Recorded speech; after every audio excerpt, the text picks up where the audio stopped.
Good morning, boys and girls. It's Friday morning. Hopefully, today we find out what happened to Poppy. We don't really know. I'm going to take a deep breath before we read because I hope she's okay. Chapter 10 In the Dark. I'm still alive, thought Poppy, even though she opened her eyes to complete blackness. Lucy had not crushed into the stone cliff, and they were still flying, but in a deeper, darker darkness that Poppy had ever experienced. What's more, it was exceedingly cold. "Hello, Lucy," she called. "Where are we?" "Home," squeaked Lucy. "Where's home?" asked Poppy. "Our cave. Is it big?" "I guess," said Lucy. "Where are we going now?" "Actually, Miss Poppy, I'm going to set you down," said the bat. "I don't mean to be disrespectful, but you're heavy." "That sounds wonderful," said Poppy, wanting nothing more than to feel solid earth under her paws. Her back was getting a little sore, too. She sensed they were descending. Then her toes touched the ground. "Are you all right?" the bat asked as she released Poppy. "I think so," Poppy answered, a little breathless, as she tried to stand on wobbly legs. Since she could not see anything, she felt about where she had landed. The surface was hard, with a cold, slippery dampness. "Be back soon," cried Lucy. "Don't go anywhere." But Poppy heard a flutter of wings, followed by a whoosh of wind, then silence. Presumably, the young bat was gone, though Poppy had not actually seen her go. Trembling slightly with the chill, Poppy smoothed out her whiskers, flicked her ears, shook out her tail, and took a deep breath. What a strange experience, she thought, as her heart resumed its normal rhythm. First flying, then to come to a place where I can't see, surrounded by what I don't know, and not knowing what's going to happen next. I'll hide, but it's hard to hide since I can't see where I am to begin with. "Oh well," she said, feeling comfort in talking out loud. "I am alive. I helped Ereth get out of that mud. I've experienced being in the sky. The bat did not eat me. I've gotten away from the terrible heat. Nothing bad in any of that. As for Lucy, what a pleasant name for such a creature. And actually, she's nice, too, for a bat." Poppy considered the question of other bats. Perhaps not all bats are so friendly. What if Lucy went to get them? No, I don't think I should relax too much. "Hello," came a squeak close to her ears. "I'm back." Startled, Poppy gazed in the direction of the voice. Who's there?" she asked. "It's me, Miss Poppy, Lucy." "Oh," said Poppy, I was wondering where you went. Are you alone?" "I fetched Mom," said Lucy. "I really wanted her to meet you. She's right here." "Hello," Poppy said, thinking how odd it was to greet someone she could not see. "My name is Poppy. I'm a deer mouse," she added in haste, wanting to make sure that she was not a moth. "I am very pleased to meet you." "How do you do, Miss Poppy?" returned a voice, high-pitched like Lucy's. My name is Miranda, Lucy's mother. I hope you'll forgive her. The bat giggled. She told me she thought you were a moth. We bats do, of course, eat insects, mosquitoes, moths, dragonflies, and the odd beetle, that sort of thing. Perhaps an occasional nip of nectar, but no mice, she said, giggling. Oh my gracious, no. That's what Lucy explained, said Poppy, wanting to be as friendly as possible. And Miranda, may I call you that? I do know the young makes mistakes. I've had a few children myself. How many? Asked Miranda. 11. 11, cried the bat, laughing. Lucy, did you hear that? 11 children. Oh my, one a year is good enough for me. Thank you. So far, just 5, but 11? The most astonishing thing I've ever heard, she laughed again. Poppy, wondering what was so funny, only said, do you think it might be possible for me to get out of this cave? You'd have to fly. Poppy recognized Lucy's voice. I'm sure Lucy can take you back, Miranda said. However, I think our little Lucy is all tuckered out for today. You know, a first flight is always an exhausting adventure. She laughed. Imagine Lucy thinking you're a moth. Anyway, tomorrow evening would be best. Now then, Miss Poppy, as for sleep, you're welcome to join us. How many of you are there? Asked Poppy. Oh, I couldn't even begin to count, said Miranda. If you'll join us, you'll see. It's very cozy, said Lucy, but you'll have to hang yourself. Hang myself? Said Poppy. Hang yourself on the wall. Thank you, said Poppy in haste. I better stay here. Okay then, said Miranda. We'll see you tomorrow. Next moment, Poppy heard a flutter of wings. She stared into the darkness. Is anybody here?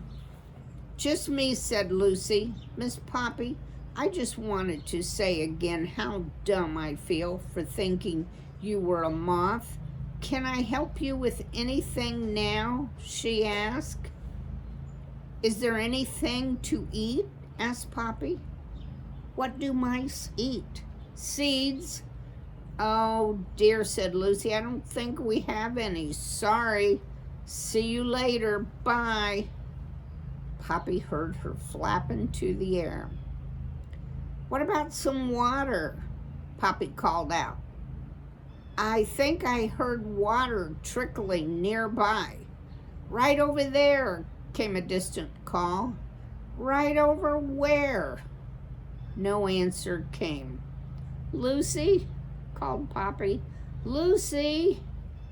For a few moments, Poppy peered into the darkness. Nothing to see, she whispered, though she did feel an occasional slight drift of cold air. Nothing to eat. She listened hard, too. But aside from a tiny splash of water coming from somewhere, she felt surrounded by a great hollowness. No one to talk to either, she sighed. I'm not sure if I should be frightened or not. Since there was nothing to do but await Lucy's return, Poppy curled up in a ball on the cold ground, tucked her nose into her belly, and wrapped her tail around herself. As she closed her eyes, she recalled how earlier that same day she'd wished that she were cool and that her life would change. She sighed and though feeling increasingly drowsy, said, "I certainly got my wish." Well, we know she's okay. We don't know if she's going to be able to get home because we don't know where this cave is and how far away it is. Chapter 11, Above Dimwood Forest. High over Dimwood Forest, in the swirling mists of the night's deep darkness, very much higher than Poppy had flown, the day's thick humidity caused clouds, clogged with drought dust, to gather. The dust particles turned, tossed, and tumbled, rubbing one against another, and by doing so, charged the clouds with electricity. The electricity grew until it needed to be released. Hold on. I was going to sneeze. Atop Bannock Hill, on the hazelnut tree, hung Ragweed's earring.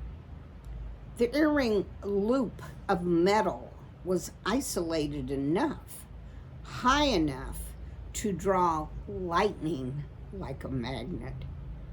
With a great crack, a bolt of lightning shot from the clouds down towards the earring at enormous speed.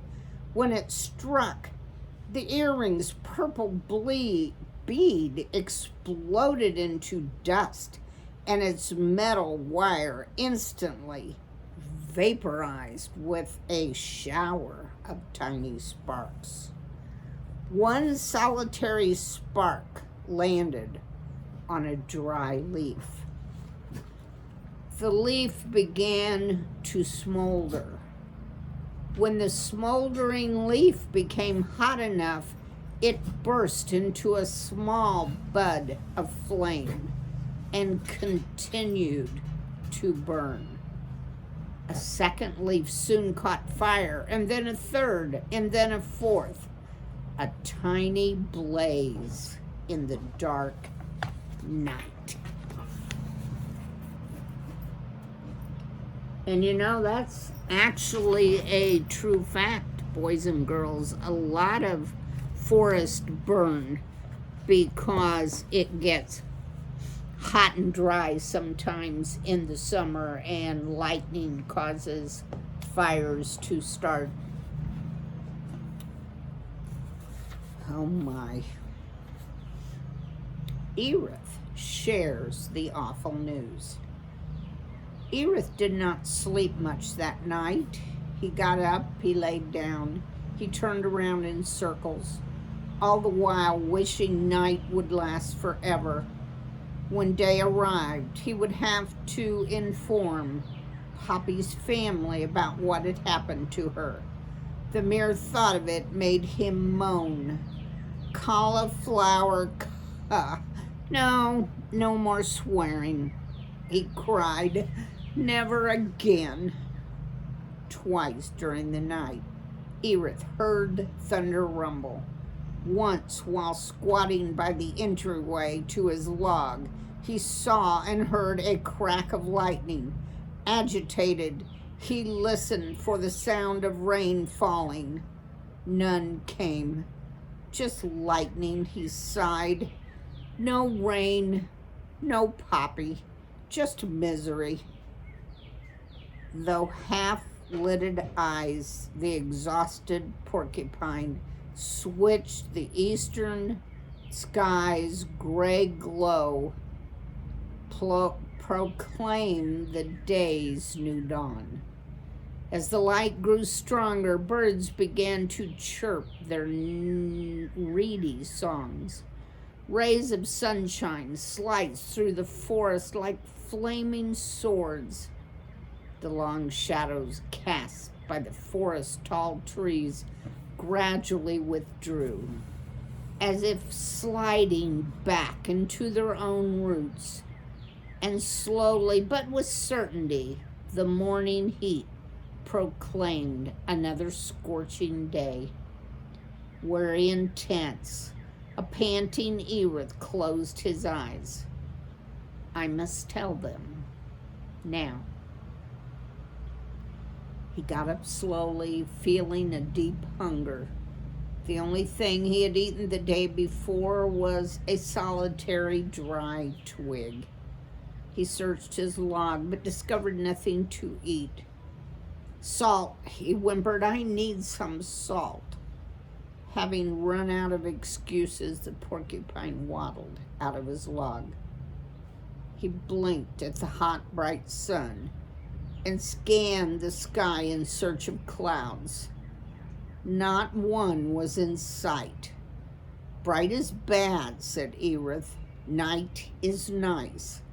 I don't have to look at anything. Then he muttered, and no one can see me. He gazed at Poppy's snag. Oh, how lovely it would be if his friend came strolling out, as she had done so many times. She'd give a cheerful wave and cry, Good morning, Ereth. Perhaps she'd think about him.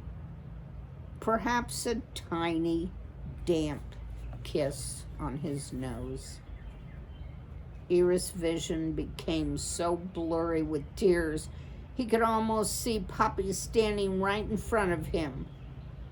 He closed his eyes. Good morning, Uncle Ereth. Ereth blinked open his eyes. There, before him, was Ragweed Jr. One of Junior's children was with him. To Ereth, the youngster looked just like Junior. Ereth glared at the mice. At that moment, he hated Junior, hated all mice who weren't his beloved friend. Hey, Uncle Ereth, said Junior, the heat sure is something awful, isn't it? Did you catch that lightning last night? Came close. Maybe before the day is out, we'll finally get some rain. I suppose, Ereth mumbled, only to retreat into silence. Maggie, you need to be quiet. You need to be quiet. I am trying to read. Come here. Lay down. Come on.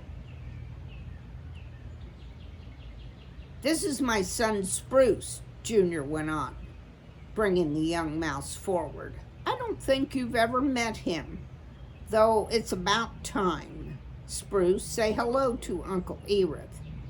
He's Grandma Poppy's best friend. Hello, said Spruce, staring up in awe at the porcupine. Seems Spruce and Poppy have become great friends, too, said Junior. He's bringing her a nut he found. Spruce held up a half-eaten nut. Ereth frowned. Is something the matter, Uncle Ereth? Said Junior. You look like you're in pain. Suppressing a swear, Ereth said. Why did you come here? Like I said, we've come over to see Poppy. Though we'd say hello to you too. Okay, hold on. I'm gonna go let the dog out so we don't have to listen to her bark while we read.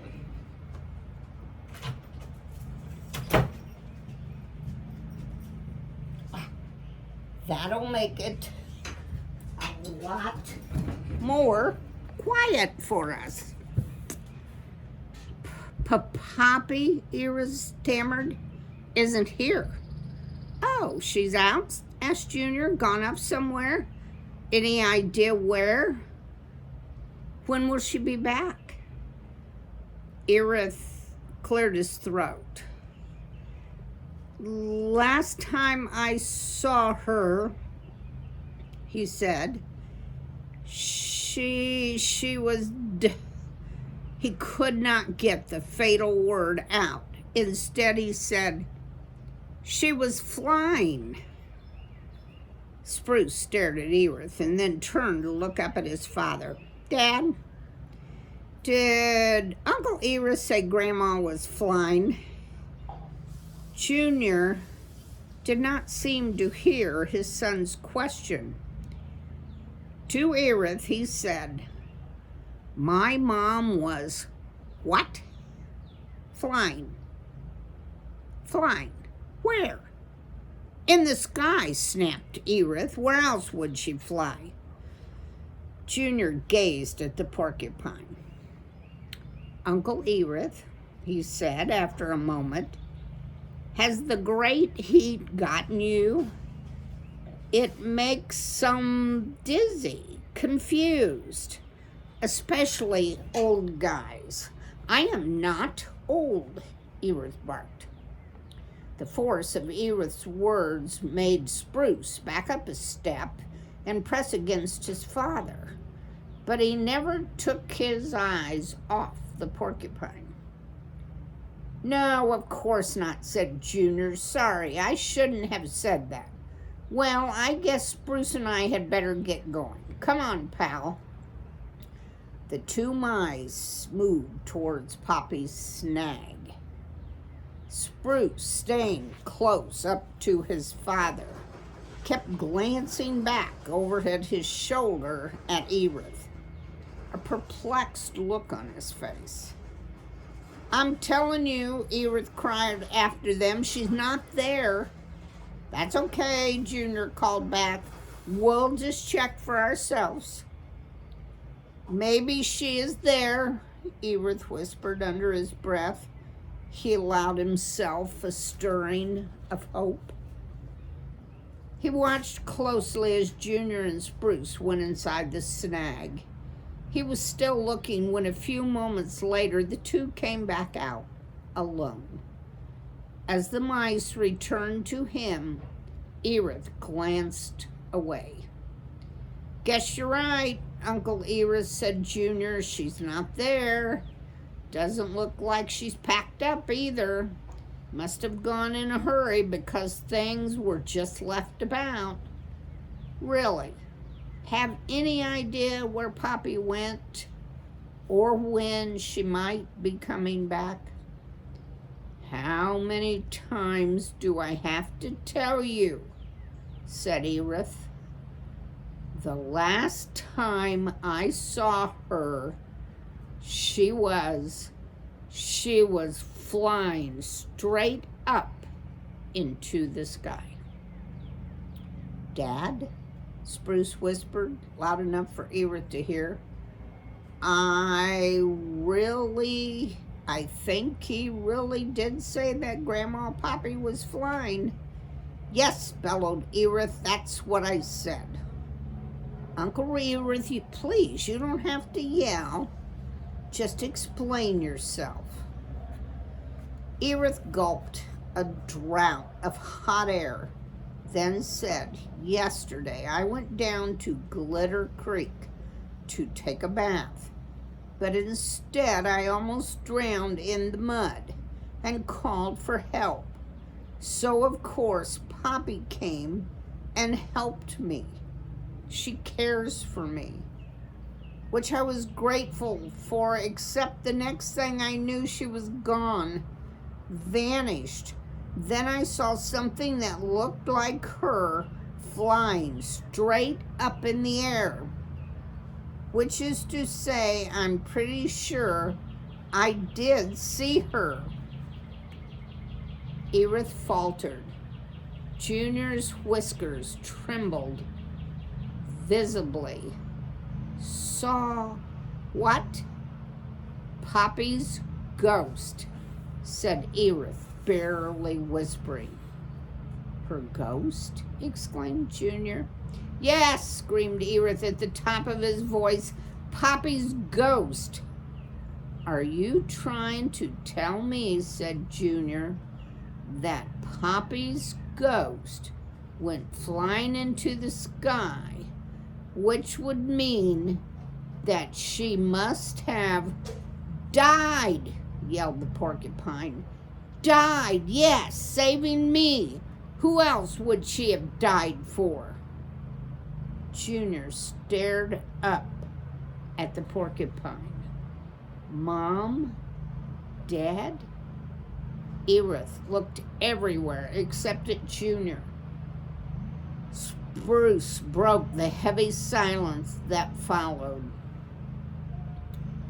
Dad, he whispered, is Uncle Ereth saying Grandma Poppy died? Shh, Junior said gently.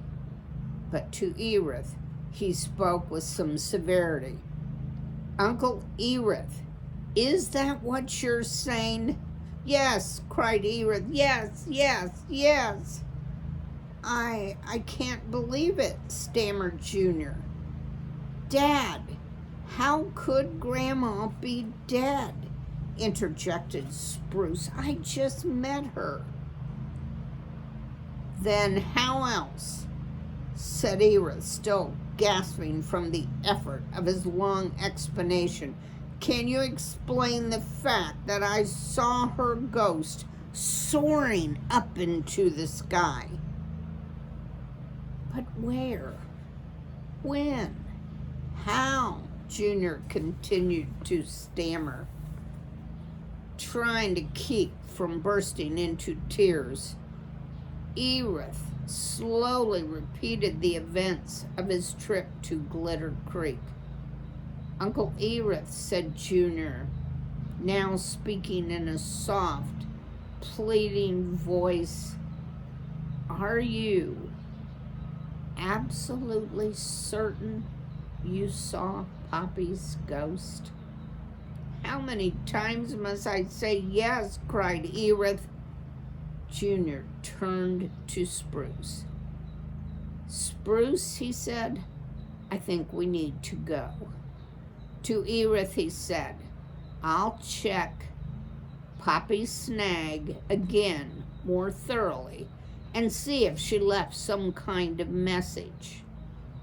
Not waiting for a reply, he turned and led Spruce away.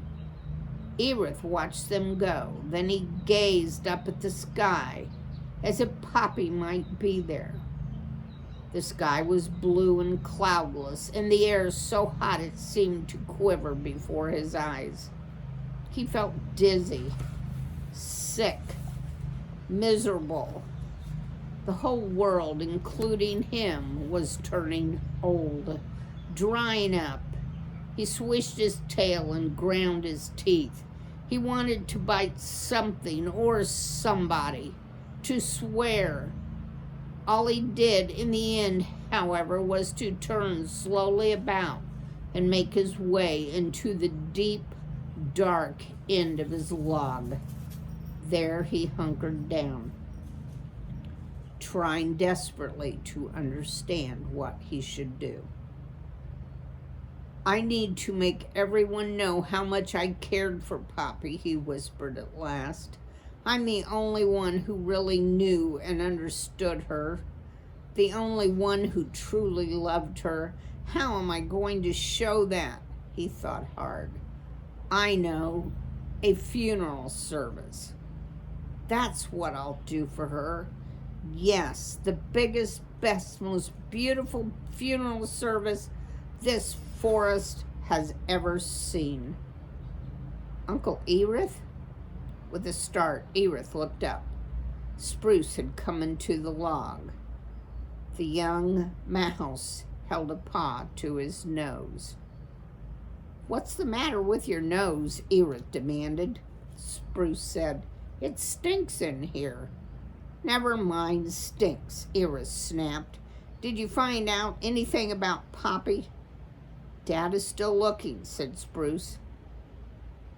Uncle Ereth, do you really think Grandma Poppy was flying? Her ghost was. Then I think she's fine, said Spruce.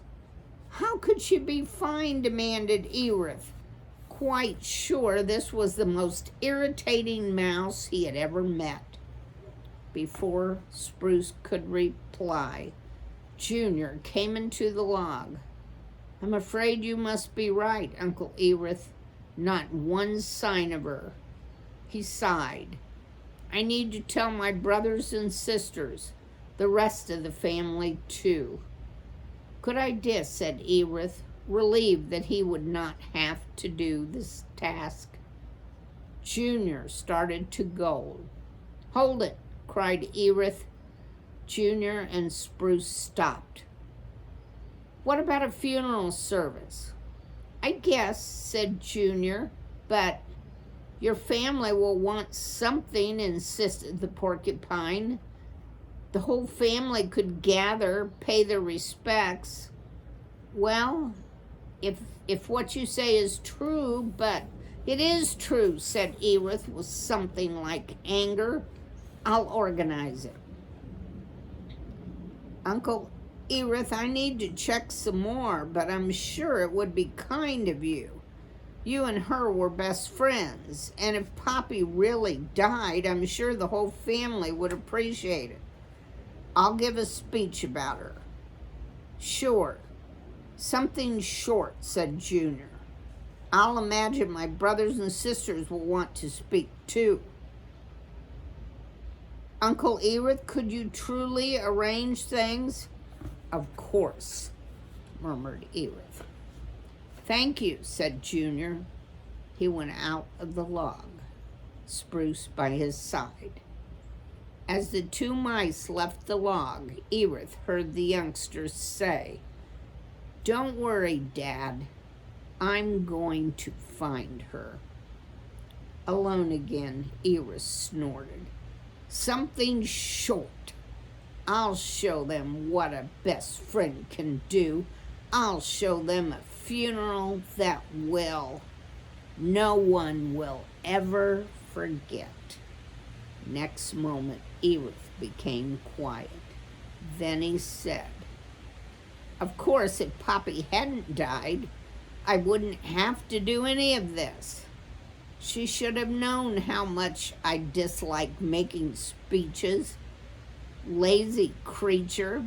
If I died, I'd be making my own speech. Oh my.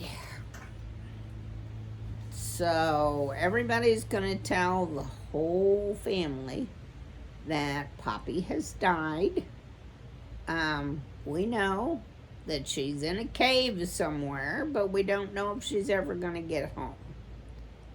So that will be our literal cliffhanger, because she's in a cave on a cliff somewhere for the weekend. Will Poppy get home? Or will Spruce find her? Or will they have a big fancy funeral? Oh my. We have lots of options for what's going to happen next week in our book. Have a wonderful weekend. Goodbye.